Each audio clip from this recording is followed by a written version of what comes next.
সাংবিধানিক পদে থাকা কোনো ব্যক্তি কি এইভাবে কেন্দ্র তদন্তকারী সংস্থার কাছে বাধা দিতে পারেন? মমতা বন্দ্যোপাধ্যায় আইপ্যাক সংস্থা এবং প্রতীক জৈনের বাড়িতে ঢুকে একাধিক নথি নিয়ে বেরিয়ে আসার পর উঠছে প্রশ্ন। মুখ্যমন্ত্রীর এই উদ্যোগের সঙ্গে জড়িয়ে আছে রাজনীতি।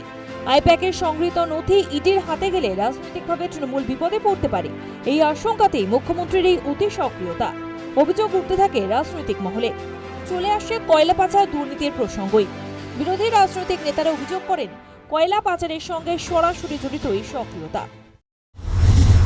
তৃণমূল কংগ্রেস একদিন যে মুখ্যমন্ত্রীর বা যে দলীয় নেত্রীর ছবি বিভিন্ন প্ল্যাকার্ড রাস্তার বিভিন্ন জায়গায় টাঙিয়ে দিতেন, ক্ষমতা নয় সততা দেখিয়ে দিল মমতা।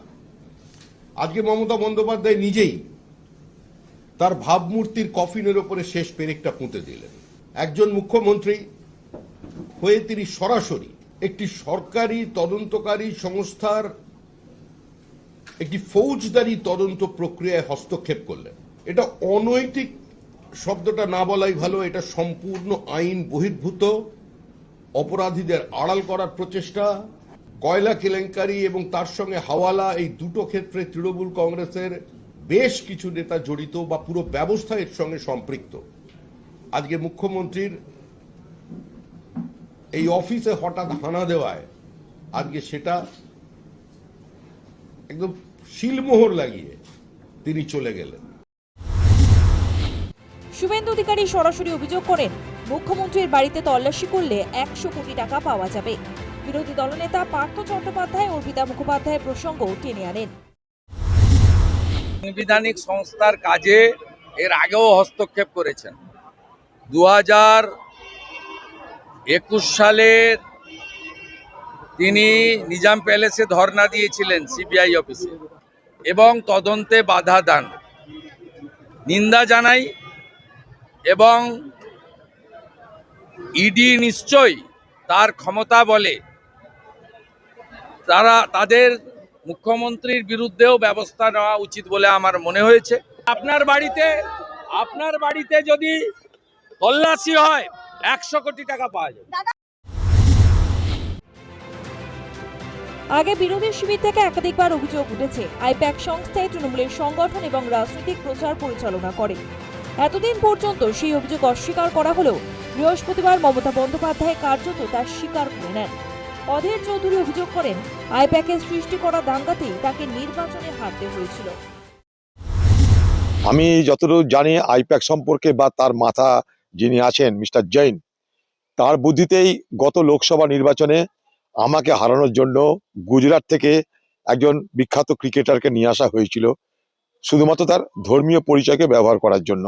পাশাপাশি আমাকে হারানোটা নিশ্চিত করার জন্য এই আইপ্যাকের বুদ্ধিতে পরামর্শে দিদির দলের এমএলএ হুমায়ুন কবিরকে সামনে রেখে দাঙ্গা এবং দাঙ্গার পরবর্তী হিন্দুদেরকে ভয় ভীত করে দেওয়া এবং সেই সুযোগে হিন্দু ভোটকে বিজেপির পক্ষে ঠেলে দেওয়ার এই চক্রান্ত করা হয়েছিল।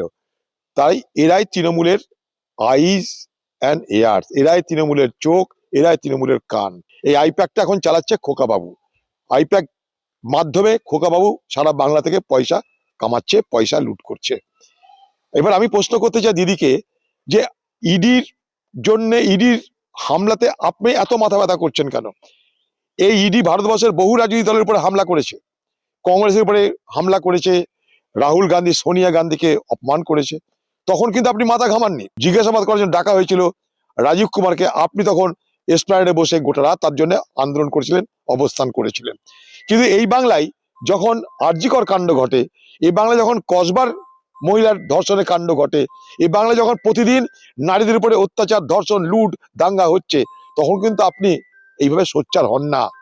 তাই ইডির বিরুদ্ধে সোচ্চার, এটা ইডির অপদার্থতার বিরুদ্ধে না আপনার দলকে যারা সাহায্য করে ভোটে নানা রকমের অপকর্মের মাধ্যমে তাদেরকে রক্ষা করার সাহায্যে।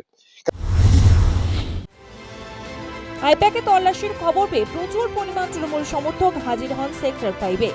ইডি আধিকারিকরা বেরিয়ে যাবার সময় জয় বাংলা স্লোগান তোলেন তারা।